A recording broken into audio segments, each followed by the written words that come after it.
Okay, we're recording. Thank you, Julian. Good morning, everyone. Good morning. I want to call the meeting to order. This is the Municipal Accountability Review Board. It is May 13th, and we do have a quorum to get started. The time is 10:04. As I am Kimberly Kennison, I am the designee for Secretary McCaw, and with me today is Christine Shaw, who is the designee for Treasurer Wooden. The secretary had planned and is planning to attend. She just got pulled just a few minutes ago by the governor to address a nursing home situation that is going on right now. So hopefully she will be able to join us in a few minutes.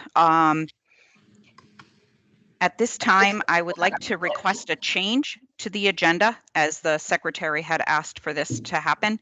And the change that I'm asking for a motion to change the order by switching item number 5, which is the town of Sprague, with item number 6, the city of West Haven, so that the agenda would go with Hartford going first, then city of West Haven, and then the town of Sprague.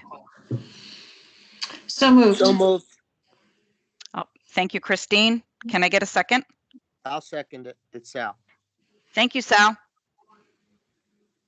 Any discussion? Can I get a roll call vote? Mr. White, Yes. Mr. Waxenberg, Yes. Mr. Luciano, Aye. Mr. Hamilton, Yes. Ms. Shaw, Yes. Ms. Kennison. Yes. Are there any other board members who have joined the meeting that I did not mention? Okay, that's everybody. Thank you. The change has been approved. Next item on the agenda is the public comment period. At this time, if there is anybody in the public that would like to speak, you have an opportunity to do so. If you wish to do so, please let me know so that I can recognize you, and tell me your name and what town you are from, and please limit your comments to 2 minutes. Is there anybody that wishes to speak during this public comment? Yes, Your name, sir? my name is Daryl Cummings, and I am from West Haven. Daryl. Okay. Thank you. Good morning to you and the remainder of the board members. This is in regards to the West Haven proposed budget, which essentially will be approved by the board today. Since this is a significant issue, I would ask that the board grant me an additional minute to a minute 30 seconds in regards to my remarks. Sir, I have a like very full agenda. Then I will try to speak quickly. First, I Thank would you. like to address the issue of the use of the American Rescue Plans used to balance the budget in West Haven in contradiction to the administration's statements. I've had the fortune to speak to a number of our federal legislators in both chambers over the past few months regarding the use of the funds, and the vast majority have advised their constituent municipalities to take a wait-and-see attitude and create plans for future votes. On May 10th, the Treasury Department released the aptly named interim final rule detailing the uses and exclusions for the funds. Only a fraction of the submitted questions to Secretary Yellen were answered, and the report will include further updates. Consistent with the lawmakers, in the report, the Treasury urges local governments to engage their constituents and communities in developing plans to use the payments. The exclusions for uses of the funds are noted throughout the 151-page document. Those include contributions to rainy day funds, financial reserves, or similar funds, payments of interest and principal on outstanding debt instruments and other debt service costs. Funds may not be used for day-to-day operations, deposits into pension funds, and prohibit the use of funds to either directly or indirectly offset a reduction in net tax revenue or delay the imposition of any tax or tax increase. Those exclusions pose many problems for the current budget, specifically related to the use as general fund revenues. The IFR defines general revenues and excludes intergovernmental transfers from the federal government, including the federal transfers made via the state of Connecticut to any local government pursuant to the CRF or as part of these recovery funds. The funds should be, as vocalized by at least one member of the subcommittee, be restricted to a special revenue fund and the use of said funds matching on the expenditure side, not for the replacement of further MARB funds or a potential increase in the mill rate to balance the budget. The use of the funds, as the administration states in the Sir, mayor's I need you, recommended budget. excuse me, I need you to wrap it up. Okay, I'm going to cite one example of where the problem is in regards to the use of the ARP fund in the budget. If you look at the proposed budget book regarding Corporation Counsel on pages 35 to 36, you'll notice a year-over-year increase of nearly $11,000, in which the vast majority is related to wage increases. If you refer to the provided 3-page 21-22 COVID line item costs, Corporation Counsel anticipates spending of $152,000, which is clearly not reflected in the budget. I submit, and I'm paraphrasing this now, I submit that this board should reject this budget, require the removal of the relief funds from the general fund revenue, and require the creation of a special revenue fund, send it back to the city to abide by the interim final rule, and balance the budget with other available options. Thank you, ma'am. You're welcome. Thank you. Is there anybody else from the public that wishes to speak today?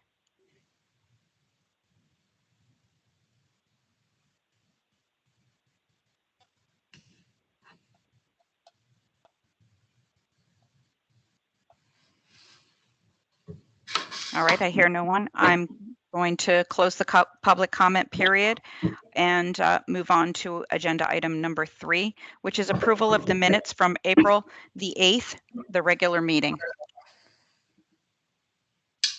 So moved. And second? Second. Thank you, Tom. Thank you, Christine. Any discussion?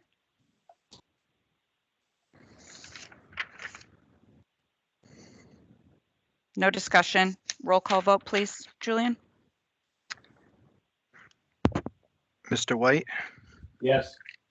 Mr. Waxenberg, Yes. Mr. Luciano, Aye. Mr. Hamilton, Yes. Mr. Brockman, Yes. Ms. Shaw, Yes. and Ms. Kennison. Yes. Thank you, And Julian. are there, have any other members jumped on the meeting that I didn't mention? Okay, great, thank you. Thank you. The minutes have been approved. Now move on to the next agenda item, which is the City of Hartford. Included in the packet is a subcommittee update and that we held. There is a written document within those materials. And today we are looking for review and consideration of the possible FY22 recommended budget. The mayor has recommended a budget that was submitted on April the 19th and it was reviewed by the subcommittee on April the 22nd. MARB's role is to approve the assumptions used regarding the mill rates, the tax collection rate, and the level of state funding. MARB's practice has been to take approval of the budget assumptions contingent upon the update of the 5-year plan. Note that various materials in the packet today, the mill rate is proposed to remain at the current level with at 74.29 mils, and for the motor vehicle 45 mils. The collection rate is at 95.96%, and based on the formula which is based on the formula that is set from the city charter, which is an average of their 3-year collection rate. State aid is consistent with the governor's proposed budget. And the subcommittee also noted that the budget had recommended included approximately $11 million of one-time funding, which was grant funding. The subcommittee voted and recommended approval of the FY22 budget assumptions contingent upon a receipt of a mitigation plan related to one-time revenue and the approval of an updated 5-year plan. The city since responded with a mitigation plan, which is included in these materials today. And the preliminary 5-year plan was reviewed, and the subcommittee is requested to look at a number of those follow-up items at our next meeting. Because we didn't get an opportunity. Our next subcommittee will discuss the 5-year plan in detail on May the 27th. So the preliminary 5-year plan and the city's responses for the following items will be included in the meeting material. So, Mayor, do you have any updates that you would like to provide, or Julian, any updates that you need to, that I might have missed in my narrative?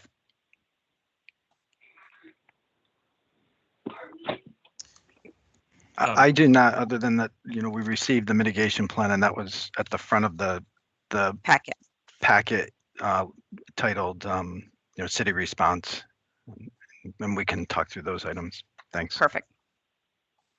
I don't believe that I have anything to add, other than to just note that we did not include in this year the additional funding that would come were the act that was passed to more fully fund pilot, make it into the final budget. But the budget did include the distressed Correct. municipality grant, which is still at this moment, the governor's budget has not been passed as of yet. So that is the reason why we requested the mitigation plan. Correct, Mayor? No, absolutely right. I'm just pointing out that the legislature passed, and I believe the governor signed a bill calling for more full funding of the pilot formula, which would result in funding above that distressed municipalities grant, and we did not include that. Okay. All right. And the mitigation plan that you're putting into play for $11 million, as just in case those funds did not get approved, would you like to hit some of the highlights on those items, or have Jennifer do that? Yeah, I think I'll ask Jen to do that, but I would say we are certainly hoping that does not occur. I think it would require reductions that are not responsible. But Jen, you want to hit the highlights? Of course. Good morning, our committee. In the packet, oops, sorry, it keeps bouncing around on my screen here. In the packet on page 24 for today's meeting, we laid out some options for us, but as the mayor said, we would prefer not to do them, but they are available. We do have a potential for increased tax deed sales, prior year tax levies, and interest collections. We've seen in 2021 that those continue to exceed the budget, so we feel that that's likely going to continue in the future. And we can decrease our CIP by about $3 million. Our current 2022 plan includes an additional 17 FTEs. If we needed to find funds to cover the 11 million. If we cut that down to 8, that would be a savings of 500,000. The option of decreasing our vehicle equipment and technology purchases by $250,000. We could decrease the contingency. There's many cost savings measures that we're working on regardless of this plan, but our items such as renegotiating contracts in our purchasing department, that's an ongoing measure. Things just like renegotiating our office supplies contract is saving us a substantial amount of money, and our procurement group continues to do that. So we put 400,000 in here. I think that's likely something that can and will occur. We're increasing our collection efforts in our department, so we plan to see an additional collections coming forward, and hopefully at the end of 2021 and into 2022. So we've included that there. there's some DDS or development services projects that we've included in the budget. Again, something we wouldn't want to do, but I put in this plan for $382,000. It would still leave $1 million for their projects. Our continued golf enterprise improvements, that's continuing to be strong. We think that will likely plateau in 2022, but the hope is that we can, take out the contribution that we give to the golf enterprise. So that's $100,000. Our grants department is very aggressive in pursuing new grants. We definitely feel that there is opportunity for additional grants going forward. So we've put in $1 million there. Things like the SAFER grant in our fire department, that's a 2023 item, but also various CIP related items can be covered by grants, hopefully going through 2022 and beyond. We're working on the facility and fleet management improvements to make sure that our fleet is right-sized, and also that we've got hopefully be fuel efficient vehicles, and perhaps getting newer vehicles that will help with the maintenance costs. So we definitely think that there's some savings there. And then we just put in here to cover that $11 million is kind of an assumed underspend of less than 0.5% of our budget. So that's how we get to our $11 million. And just to add, thank you, Jen. Just to add a couple of things, which I think probably go without saying. All of those efficiency measures and revenue generation measures we will pursue regardless, but we did not feel that they were sure enough to include them in our budget. We're going to work toward them, but we don't have absolute confidence in them. Other areas we think we would make these reductions if necessary, but we don't view as responsible in this budget if not necessary, such as the reduction in capital spend, the reduction in contingency, and the assumed underspend on health and payouts. That is, I think we could, if necessary, cover that 11, but not with confidence and not comfortable. Hi, is this Tim? My name is Beth Sabo. Hi, good, and you? I'm calling because We need Tom please Cleary put it on mute. concerning the chalk. Julian, Comcast, I'm going to okay, mute and everybody. also the, Members, I please think come it's off of great, mute. okay, along with the sand castles.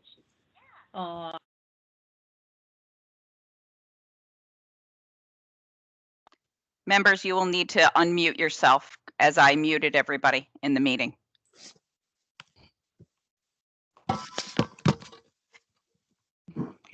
So this is Tom Hamilton. I have a couple of questions, I guess. Since I haven't, I'm not Thank you, Tom. Yet. I'm not on the subcommittee and haven't really been following the distressed municipality grant debate, if you will. So just for my information, is that a one-time grant that is anticipated to be one-time, or is it an ongoing grant?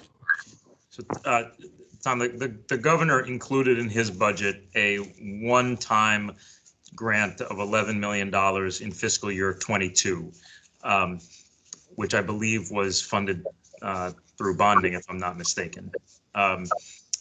The legislature subsequently passed and the governor signed a bill calling for greater funding of the pilot formula, which would result in $22 million of annual additional funding. So to my point before, we felt comfortable assuming that the budget would include at least the 11 initially included, and we make that same assumption in the out years.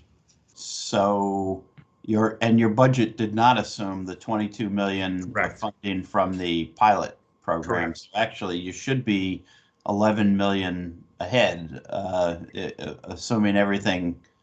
Correct. I guess we'll have to see until the budget's adopted. You don't really know, but it's actually looking more likely than not that you've actually got some extra money built in here.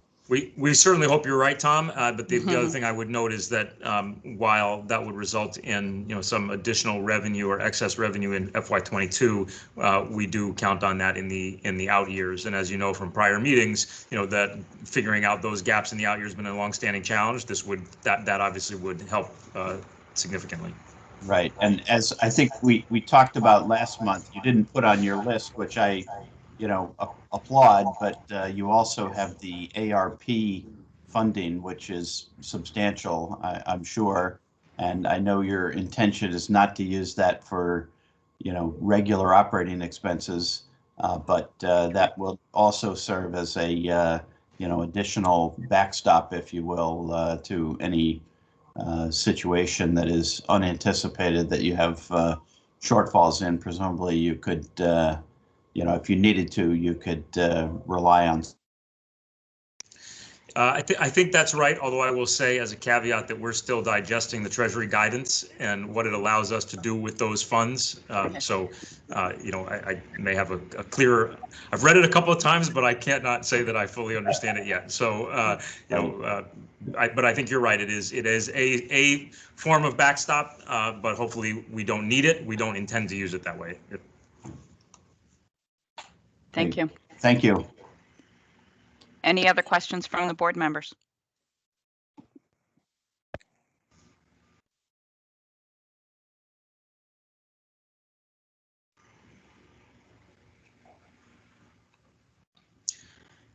Kim, is it worth highlighting a couple of areas in which there are changes in this budget over last year? They may be highlighted, so I'll defer to you, but happy to cover those if you like. I would ask the board members. I know that we've gone through your budget in detail already. I'm going to leave it to the board members if they find it's necessary, because I know I'm comfortable with moving forward with a motion to approve your budget based on the assumptions.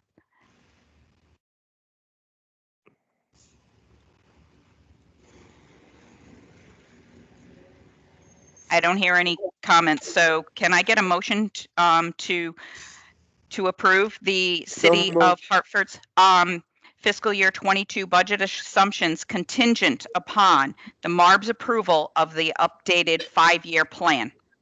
So moved. Thank you, Sal. Luciano. I didn't hear who the second was. Matt Brockman. Thank you, Matt. Any discussion?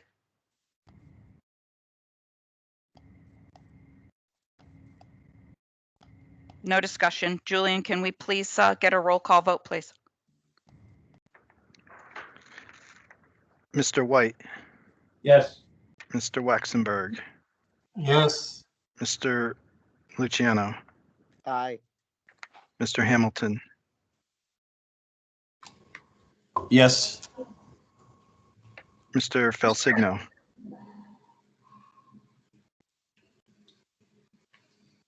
He's with us? he did join. Oh. We'll circle back to him. Mr. Brockman, Yes. Ms. Shaw, Yes. Ms. Kennison, Yes. Mr. Felsigno, Sorry, I was muted. Yes. and Thank has you. any other member joined that I did not mention? Then that's everybody. Thank you. The budget, Hartford's budget for FY22 has been approved. So next item on the agenda is your monthly financial updates for March, and I will look to the city to give us an update. Thanks, Kim. Welcome. The headline the headline update is that we have updated our end of year projection to include $2 million of additional favorability for a total projected FY21 surplus of $6.5 million. This is on, I believe, page 45 of the packet. The improvement comes primarily from assumed improvements that we're now more comfortable taking in cash outs and in benefits.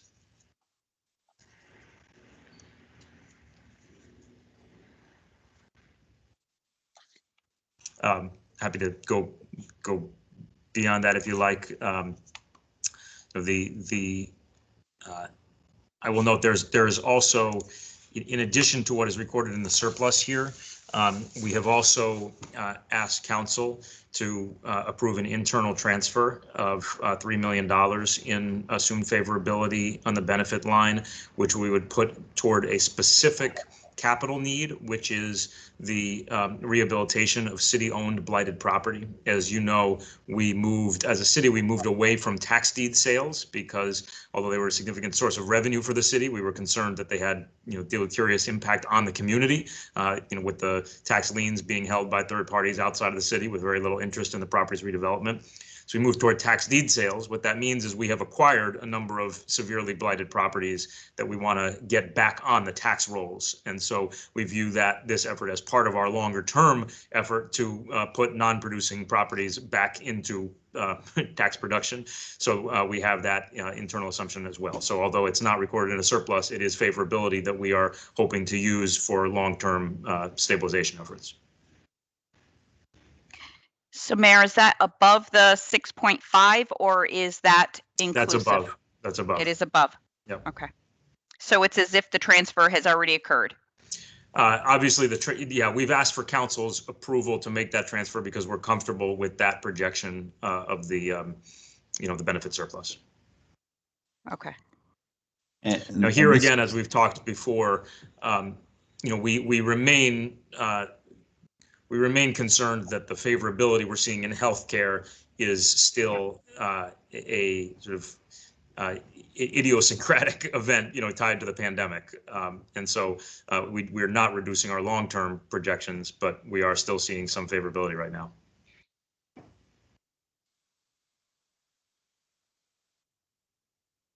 Any other questions? I guess just a follow-up question on that $3 million. Do we see that am I interpreting this correctly in your expenditure line under debt and other capital? Is that what that $3 million variance is there? Yes, sir. Okay, great.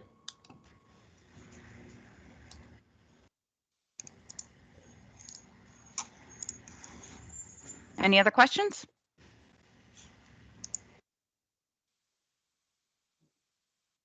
All right.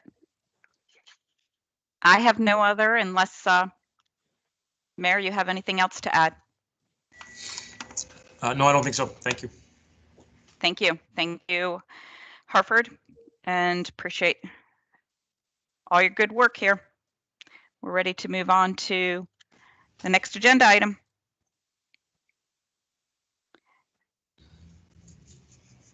Bear with me. All right. Sorry, my notes are not in the right order. They are in the opposite order. So the next item on the agenda is item number 5, which we switched, which is now the City of West Haven. And we have a subcommittee update in the materials. From when we met, we did a lot of discussion around, of course, the 5-year plan. But Kim, I'm so sorry to interrupt you, but are we not approving the 5-year plan today? Is that no? I Nope, that's apologize. going to subcommittee. Sorry, Mayor. My apologies. No, sorry for interrupting. Thank you. Nope, you're fine. We're going to flesh out in detail the 5-year plan. Okay. Okay. Thank you. You're welcome.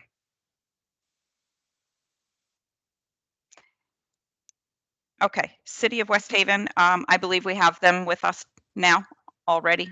Julian, I thought I saw that the mayor was here. Yes, they're on the line. Okay. So in addition to what's in here for the update, the first item that we really want to discuss is going to be the review of a labor contract. So the Communication Workers of America labor contract, which is the managers for numerous departments. It totals about 36 employees that are represented.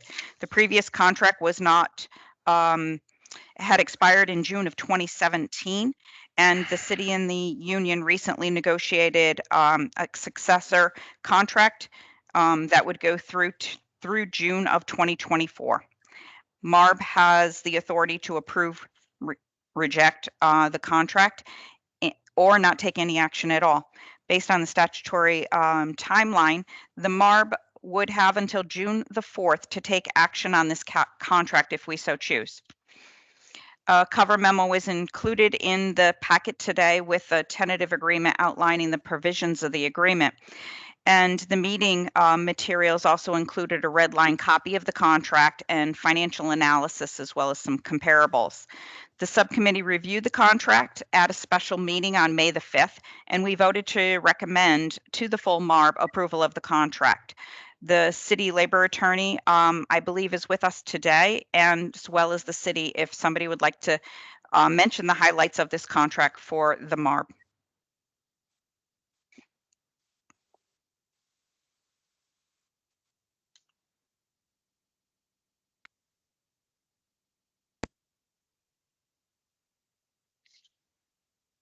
Frank, are you with us?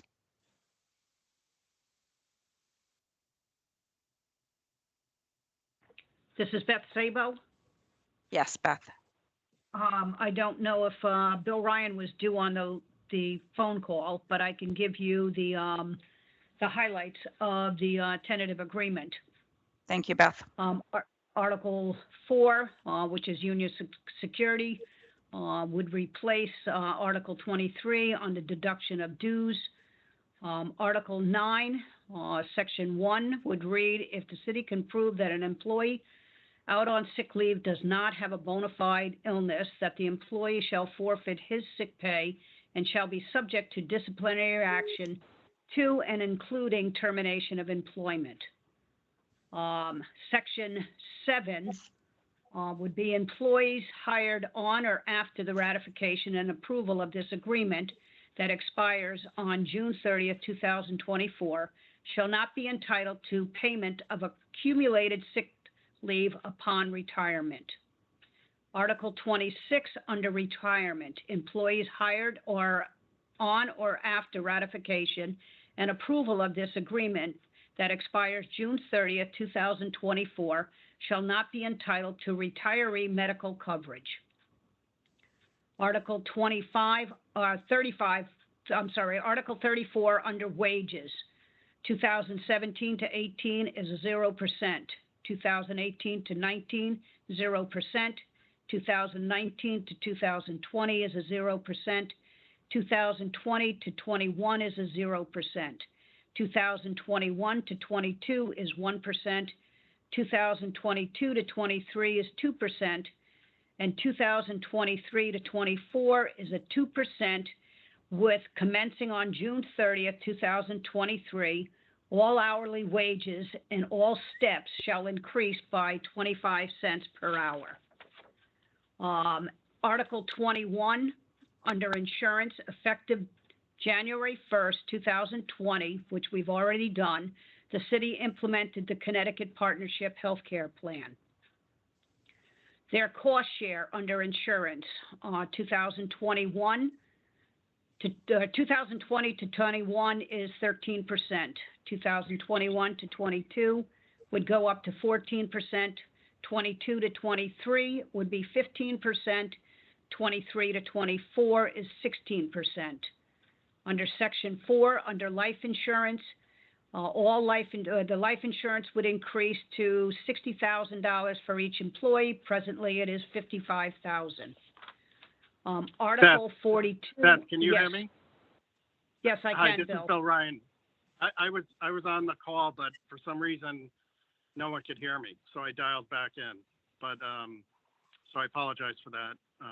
But Beth is pretty much through the highlights of the tentative agreement. I believe she was just going to the life insurance increasing by $5,000 for each employee, and the last clause mirrors the provision that's in the Public Works Department that was put in there and approved by MARB when the 681 contract was approved.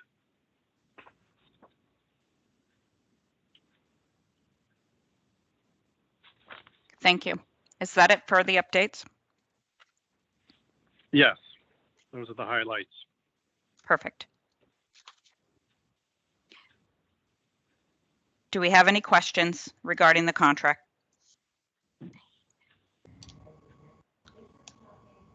Seems It pretty is- consistent to the other ones. You are right, So, Sal. because of that, I'd like to make Shall we move forward with a motion to approve the contract? a motion Oh, we can't hear him.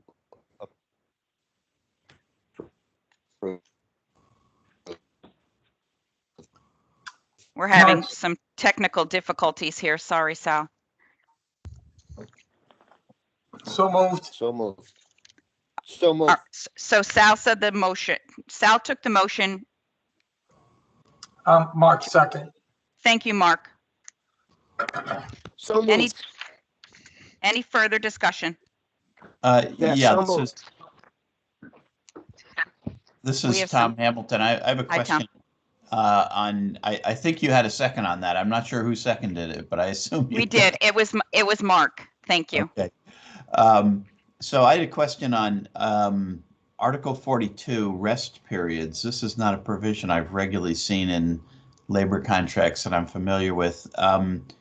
Is this a new provision or is this an existing provision?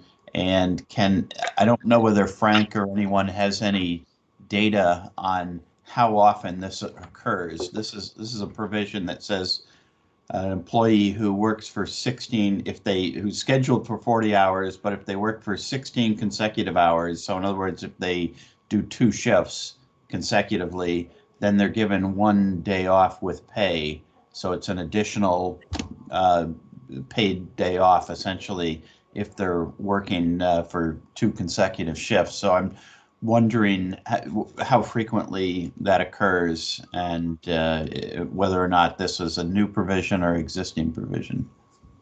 So this is Bill Ryan. This was a provision that was included in, like I said before, the 681 Public Works contract. And my understanding is it does not happen often at all, but I will ask Beth Sabo to weigh in on this as she was the past director of Public Works. Beth? Yes, it doesn't happen that often. It's usually during a severe snowstorm or during a FEMA event. We've had some in the past, such as Sandy and Irene. We've had some significant snowstorms. When you do have a snowstorm of any significance, most drivers are on for at least 16 hours. We do not have enough drivers for shifts. And I don't, it does not happen that often. The day off is at the discretion of the Commissioner of Public Works. It mirrors, this is a new article. It mirrors that of what was approved also in the 681 contract for the drivers. So this would pertain to only 3 supervisors.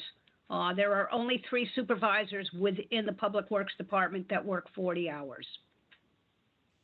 And are these employees paid time and a half after 40 hours or after 8 hours in a day or some other standard?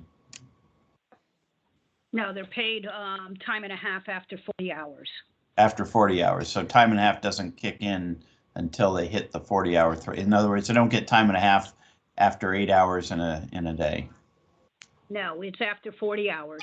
Okay. Okay. Thank you. Okay. Any other discussion?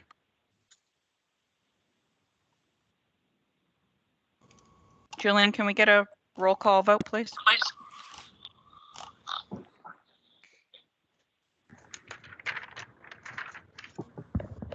Mr. White, Yes. Mr. Waxenberg, Yes. Mr. Luciano, Aye. Mr. Hamilton, Yes. Mr. Falsigno, Yes.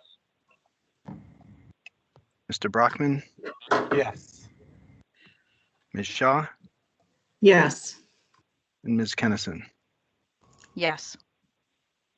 Okay. Also, David Biller here. Yes. Thank you. Thank you, called- David. Called in minutes late. Sorry.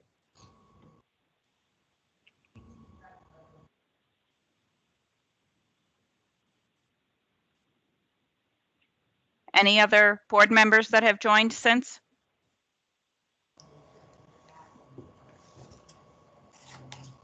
All right. The motion is to approve, and it has been approved for that, for the labor contract. Thank you.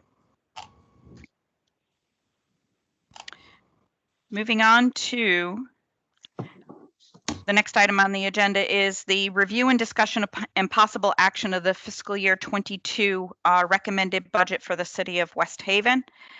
And the city has submitted their budget, was recommended for 22 on March the 19th. And the budget was reviewed by the subcommittee at several meetings and by the full MARB on April the 8th. Feedback from the MARB was consistent with 2 preliminary recommendations to prepare a mitigation plan related to the $1.575 million of one-time revenue money that is included in the budget, and to adjust the Allentown Fire Department budget to increase the contributions for their pension and their OPEB. The city has provided a mitigation plan for the $1.575 million in the April 29th memo, which was included a number of the requested supplemental materials that we had requested. The Allentown Fire Department also has been adjusted for the additional $350,000 contribution to the pension plan, which is above and beyond the ADEC, and $50,000 to begin the pre-funding of OPEB. The mill rate was also adjusted to accommodate those additional contributions. So Allentown went from a 10.91 mills in their original recommended budget to an 11.62 adjusted mill rate. The city's 5-year plan is still under review process and will take it up again at the subcommittee on May 25th. But the current draft of the 5-year plan is included in the meeting materials just for content, so for this budget discussion. At the special meeting on May the 5th, the subcommittee voted 3 in favor and 1 abstained, and to recommend the approval of the FY22 budget to the full MARB. Since then, West Haven has taken action to approve the FY22 budget. The council's action included the adjustments of the Allentown and included the adjustment of the Allentown Fire Fund. The council made some minor changes to the budget that is outlined in attached materials, and the council changes had no impact on the mill rate or the fund balance projection. Julian, any other updates that you would like to, that I might have missed or we would like to include? No, I think that brings everybody up to date. As you mentioned, the full MARB had one presentation on the full budget at the April meeting, and you outlined what's happened since then. Thank you. So any questions for those members that aren't up to date, or you would like to get a highlight from the city? We can do that.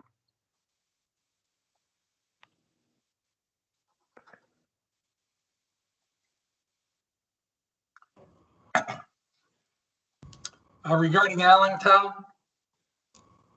Yes, Mark. someone can refresh my memory regarding their health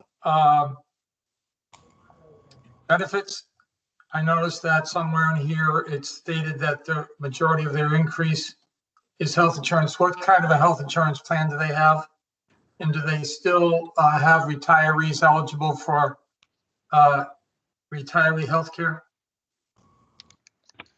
Yes, hi, this is Frank Shaplinsky.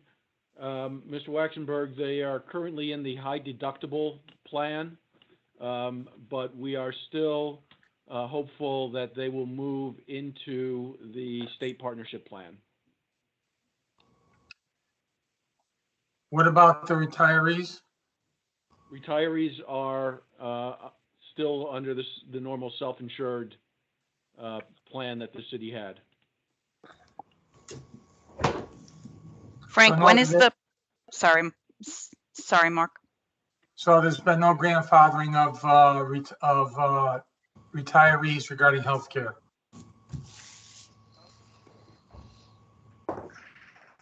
No, the retirees still have the same healthcare coverage that they've had in the past. Frank, what is the plan to, do you have a plan of anticipated plan for moving from the high deductible?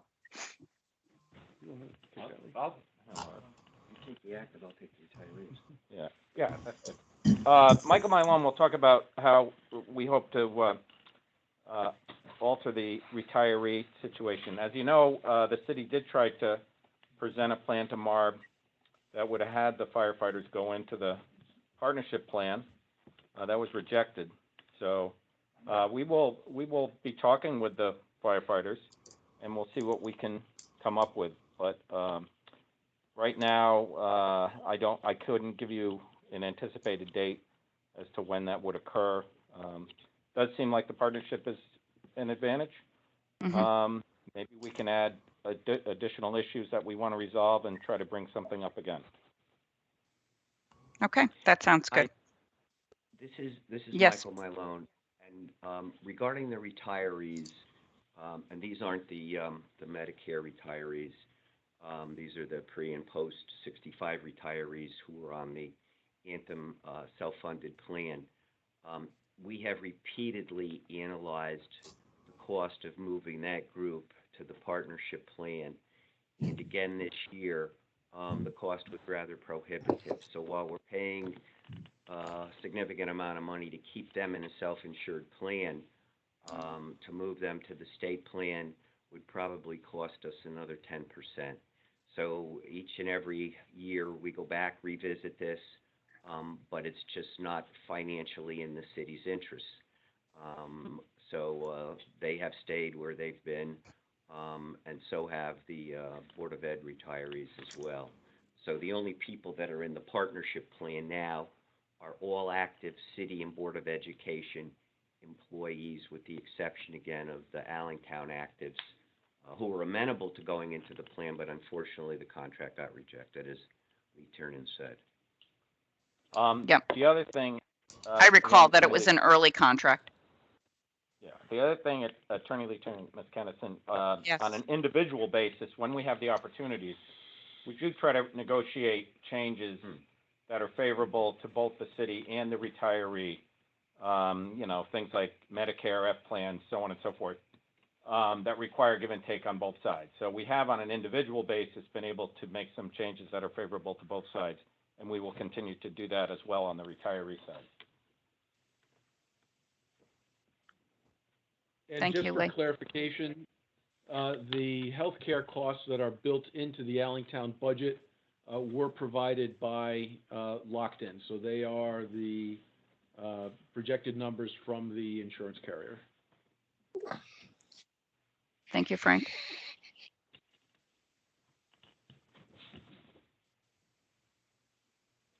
Any other questions?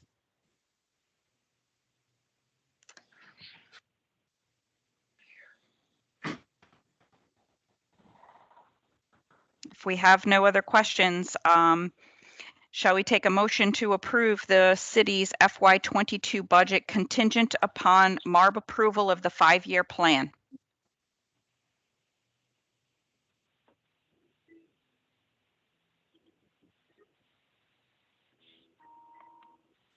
Can I get a motion? So moved. Thank you, Christine. I'm sorry, I didn't hear whose voice that was on the second. It's always Matt Brockman when you don't hear it. I'm sorry. I'm I don't do that on purpose. Show me your face and I can see your nice smile and then I know. Maybe that's why. I apologize, Matt. Any further discussion?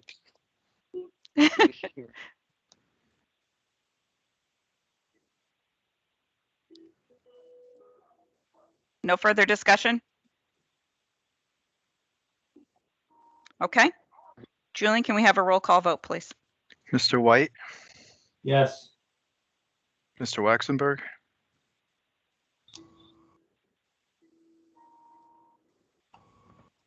Yes. Mr. Biller, Yes. Mr. Luciano, Aye. Mr. Hamilton, Yes. Mr. Felsigno, Yes. Mr. Brockman, Aye. Ms. Shaw, Yes. and Ms. Kennison. Yes. Is there anybody I missed? And that's everyone. Thank you. All right. That approves the FY22 budget for the city of West Haven. Thank you. Next item on the agenda is the monthly financial. Frank, can you walk us through the monthly financials, please? Absolutely. So the numbers through 9 months are encouraging.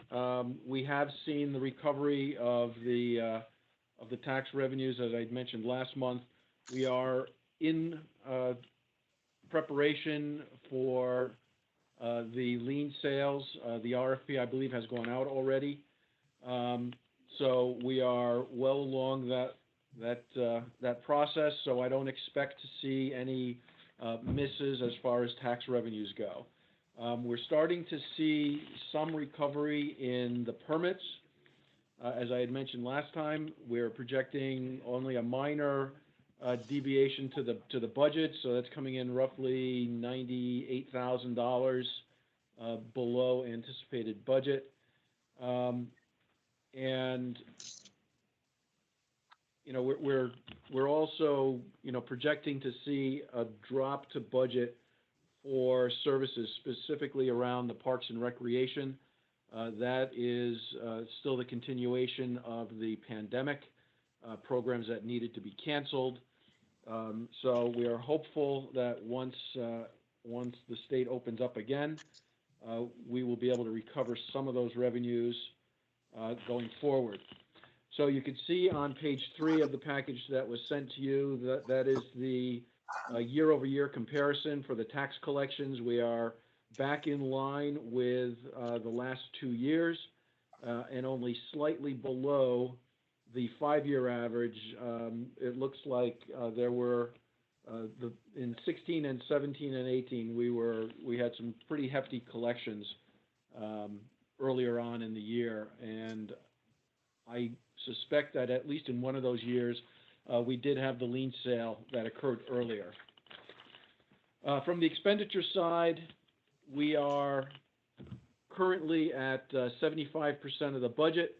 75% of the year-end projection, and that compares with 79% last year. So we're tracking in line. That percentage in and of itself would indicate that, all things being equal, that the expenditure forecast that's here is extremely conservative, since that year-to-date number is below prior year-to-dates. We're seeing some favorability on the Board of Education. You'll notice on page 7 of the package, Matt has provided a new forecast. So the Board of Education is expected to be able to give back to the city $145,000 this year.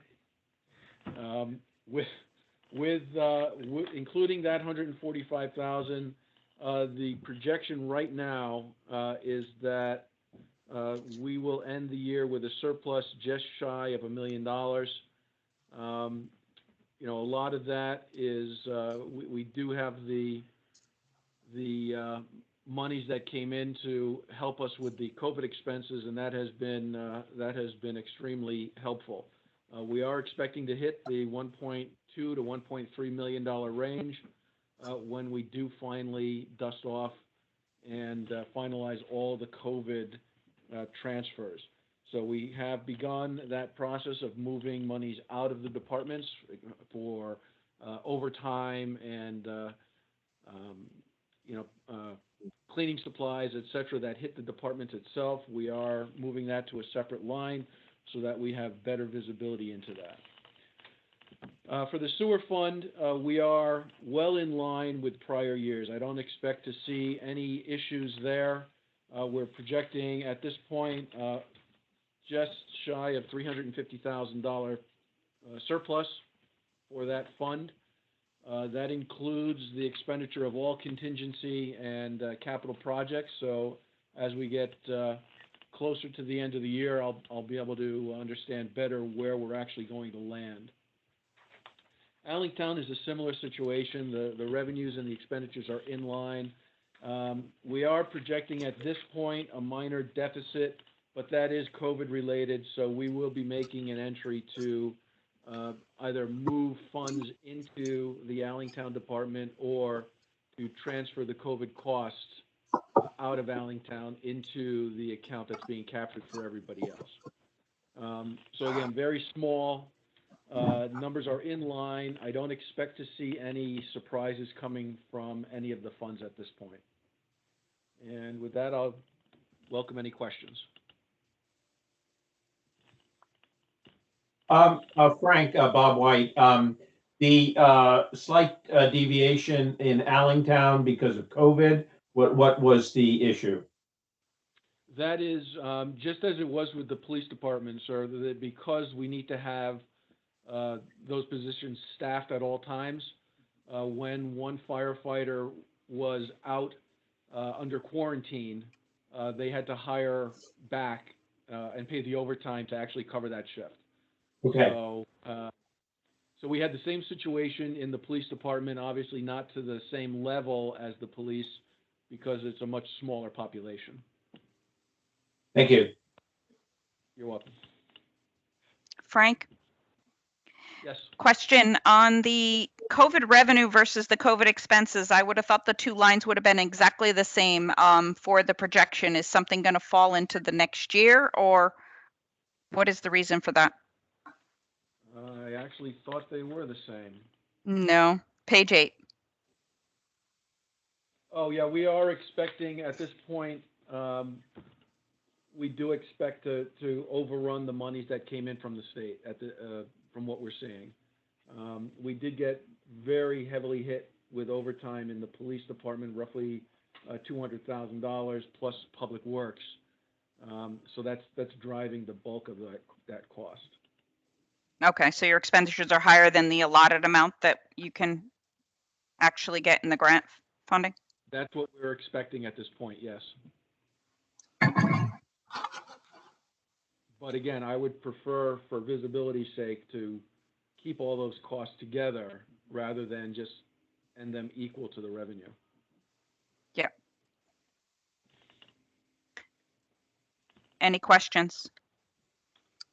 On Allentown, I'm looking at the 5-year plan, only for reference purposes when we discuss things later.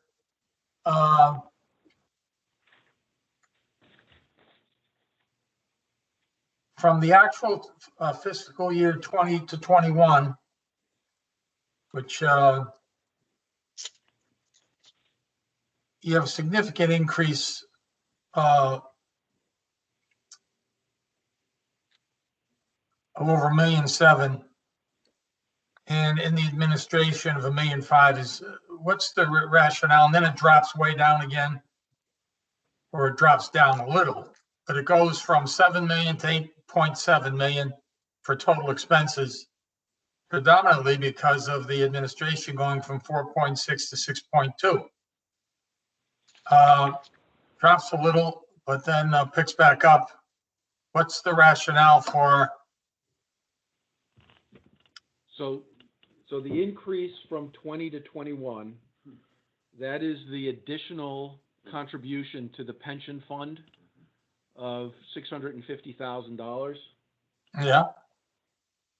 So that's included in that. The health insurance went from 1.4 million in 20 to 1.6 in 21. That's the forecast at this point. And then, going forward, in 21 as well, there was an additional $250,000 allocated for capital projects.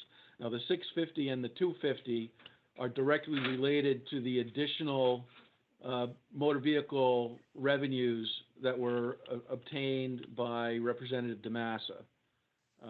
Going forward, the contribution is dropped to $400,000 a year, as we are expecting. We built in if I'm correct, I believe we built in a 12 to 15% increase per annum in the healthcare costs for the fire department until they can move into the state plan. Okay.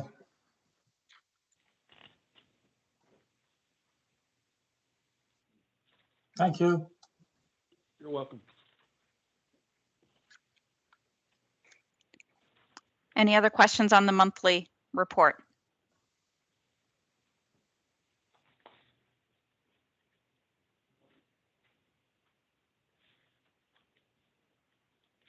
I don't see any, so we will move on to the next agenda item, number 6. Thank you, West Haven, and we will move on to the town of Sprague. Thank you, everyone. Have a good day. Thank you. Thank you, Mayor.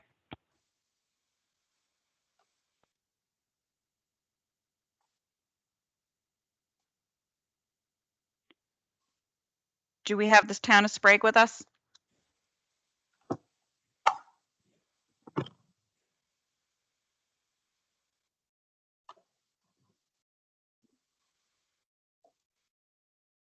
I hope we have the town of Sprague with us.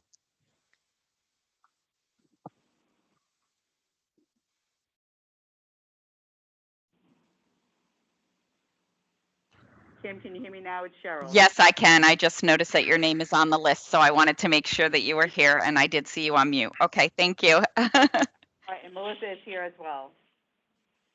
Perfect, thank you.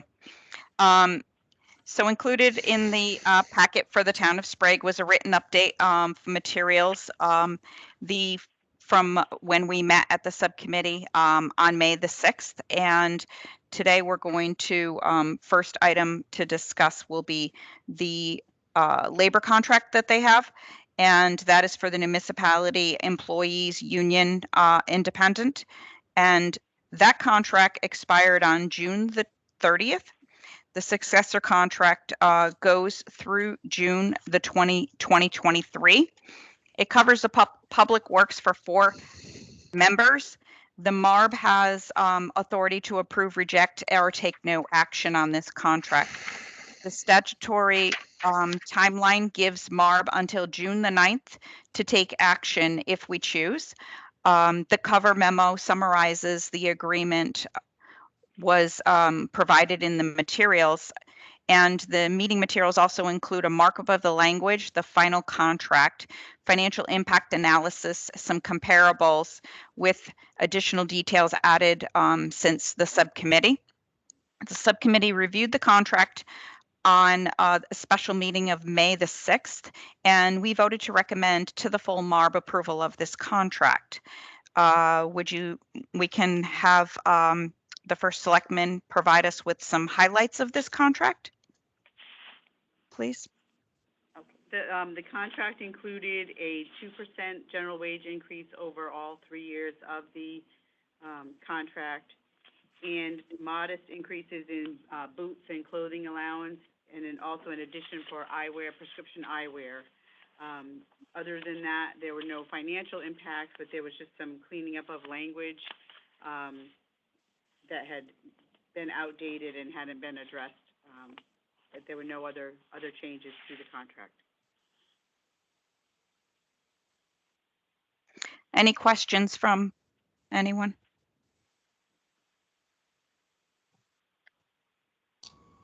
Yeah, this is Tom Hamilton. Hi, Tom. I'm just looking at the, it looks like there was no increase in the premium cost share, and the premium cost share is currently 13%, which seems a little low to me. When was the last time that was adjusted? And was that something that was considered in the course of negotiations?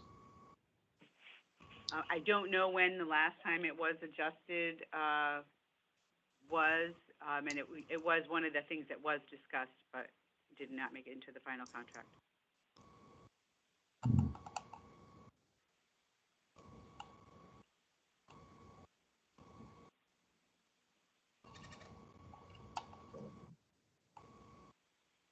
Any other questions?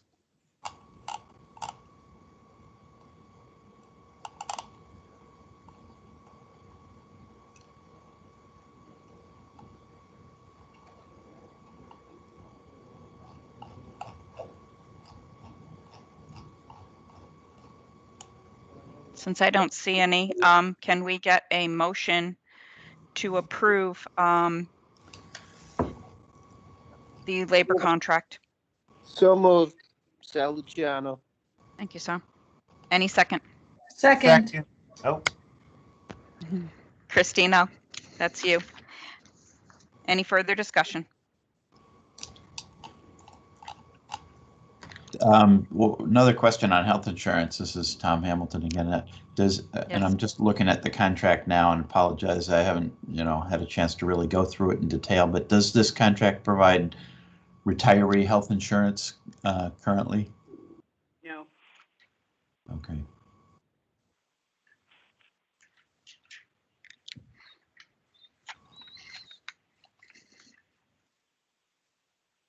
I mean, I guess I'll say I'll vote in favor of it because the subcommittee has recommended it. I would have preferred to have seen some movement on the employee cost share, but given the fact that the agreement does not have retiree health insurance in it, I can support it.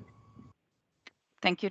Thank you, Tom. We did discuss it at the subcommittee because we did have the similar concerns, just so you know. Any other discussion?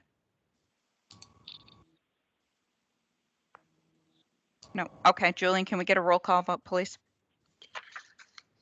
Mr. White, Yes.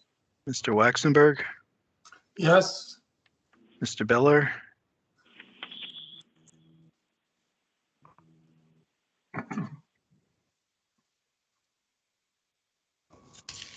I'll come back to Dave Biller. Mr. Luciano, Aye. Mr. Hamilton, Yes. Mr. Felsigno, And I apologize, Dave Biller here, yes, aye. Thank you, Okay. Dave. Thank you. And I know, I know Steve Felsigno got disconnected. He was trying to get back on. It sounds like he may not have, but I'll come back to him. Thank you. Mr. Brockman, aye. Ms. Shaw, Aye. Ms. Kennison, Aye. and one more time for Mr. Felsigno.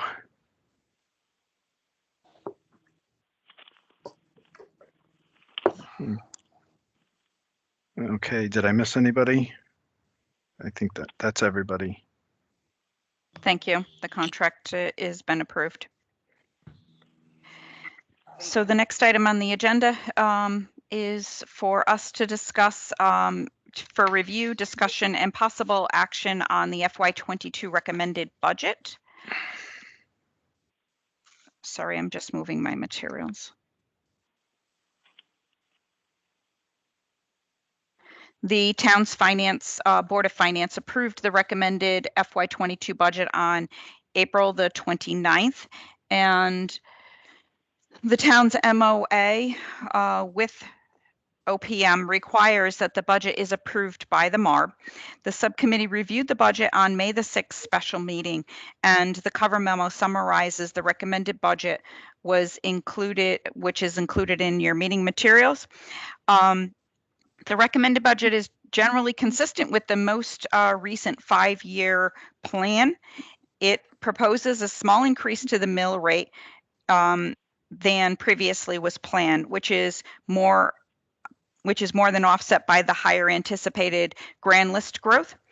The planned surplus for FY22 is in line with the 5-year plan. The projected fund balance would exceed the most recent plan, and that is due to the projected surplus in this current fiscal year.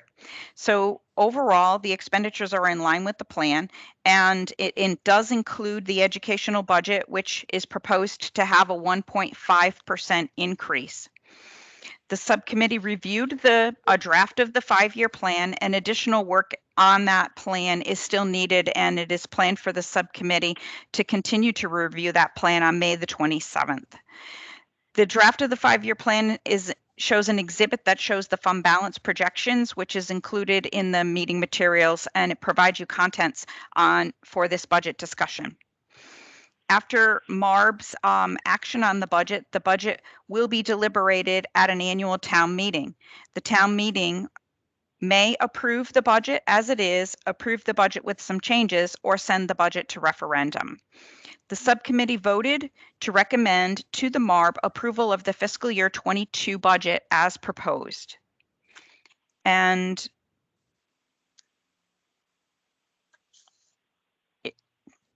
would you like to give us some quick highlights of the proposed budget, First Selectman? Sure. The proposed budget includes a $0.25 increase as opposed to the $0.5 increase that was in the 5-year plan, and that is, as you mentioned, due to the increase in the grand list that would be able to offset that. We were comfortable because the surplus was able to be larger to be able to help us with our deficit sooner. Also, I wanted to mention that we did have the budget hearing on May 11th, and there were very few questions, no objections. So we're comfortable that the residents that came out for it are comfortable with what we proposed as well. Very good. Any questions from the members?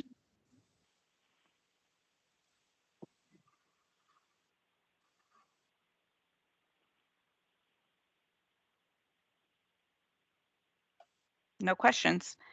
Then can we get a motion to approve the, oh, I just heard somebody. Yeah, Sorry, go I ahead. actually Sorry, do have a Tom. question. I'm looking Please. at the health insurance. It says it's increasing by 9.3%, and the town participates in the state partnership for health insurance, which are we adding positions here? Because I don't believe their rates are going up 9.3%. I think they're going up, well, I guess it depends county by county, but because there are county adjustment factors, but I think they're closer to a 2% increase. So can we just sort of explain, is there an added position in here?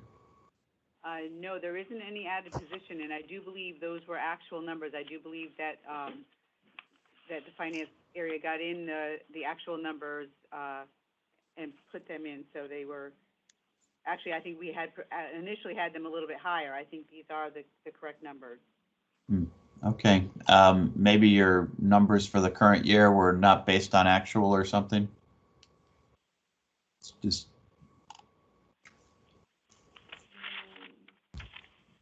trying to look at it. I believe that they are correct. There might have been a change. I don't think there was any change. No. On the board side, as I recall a conversation, Tom, on the board side, I had the same question, but superintendent shared that they had a couple, 1 or 2 individuals go from single or very good move from single to family, or some a new hire went from a single or 2-person to family, and because it's such a small, as you know. Right. Okay. That must be the explanation. Yeah, it's such a small group. It is. That kind of change actually moves the number that much percentage-wise. Okay, that makes sense. Mark, you have a great memory. I do recall that conversation. Well, for now. No, it's good. Very good. Is the superintendent with us today?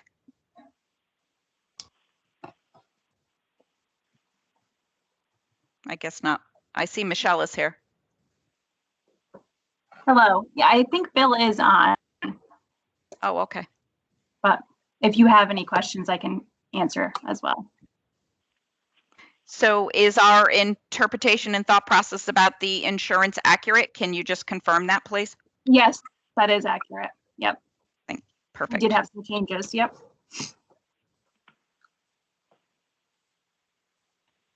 Any other questions?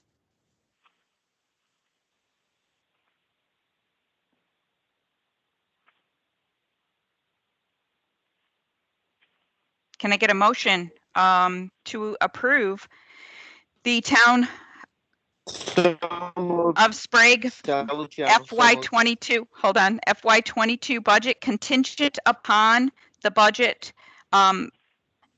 being approved at the town meeting or by referendum and approval of the 5-year plan? So moved, Salutiano. Thank you, sir. A second, please. Second, Mark. Thank you, Mark. Further discussion?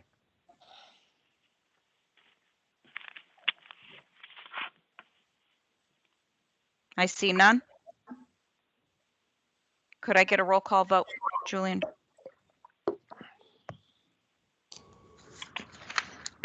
Mr. White, Yes. Mr. Waxenberg, Yes. Mr. Biller, Yes. Mr. Luciano, Aye. Mr. Hamilton, Yes. Mr. Felsigno, Mr. Brockman, Yes. Ms. Shaw, Yes. and Ms. Kennison. Yes. Is there anybody, or rather, are there any other members on the line that I didn't mention? Okay, and that's everybody. Thank you, Julian. So the budget has been approved for the town of Sprague for fiscal year 2022. Julian, can you unmute Mr. Hull? I think that's why he's having problems. I cannot unmute. I can mute, but not unmute. Is it star six? Is it star six, Julian? Yes, if he's on the phone now. Okay. Yeah, his name doesn't pop up, so we would have to, I don't even know what number he is.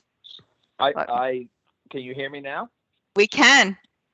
Oh, it's Guess nice to have what? a voice. You're just in time. Your budget was approved. I've heard. Thank you. Thank you. So let's move on to now the discussion of and have the town give us an update on your monthly financials for March. Okay, so the monthly financials for March showed that we were slightly behind on tax collection. However, that, just so you know, that to date now, we're on par with last year. With the deferral, we did have some folks that hadn't paid yet, so we're right on a par with that. And expenditures as well are pretty much equal year over year. Everything is looking pretty much level.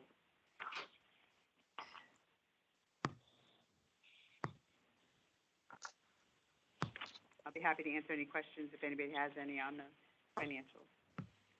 Superintendent, do you have anything else that you would like to add for your monthly? Only that we anticipate giving back to the town in the neighborhood of $180,000. That is absolutely fabulous. It's not fabulous that you couldn't spend the money, but it's absolutely fabulous because of the situation that the town is in, and it will help get them ahead of the game a lot sooner than before. And I will commend the two of you for working so closely together, and I know it's out of the best interest of your town and your residents. So this is just really great work as you continue to plow through the financial situations that Sprague has experienced. It is a great partnership, and we had a number of things just break our way. It's better to be lucky than good. So we're happy to give that money back to the town. Thank you. Any questions from the board members?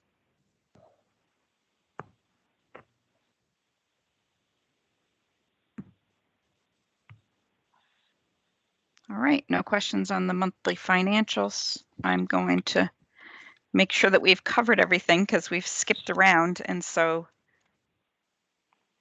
I think that is it. Any other business? I don't have any other business today. Do any of the members have other business? Motion to adjourn is in order. Thank you, Sal. Can we get a second? I'll second that. Tom, thank you. I don't think we have any other discussion. Roll call to adjourn. Roll call? Sure. Yeah, please. Getting a lot of I know. Okay, so echo here, Con. yeah, I'll just say, Oh, sorry. Mr. White? Yes. Mr. Waxenberg? Yes. Mr. Biller? Mr. Luciano? Aye. Mr. Hamilton? Yes. Mr. Brockman? Yes. Ms. Shaw? Yes. And Ms. Kennison?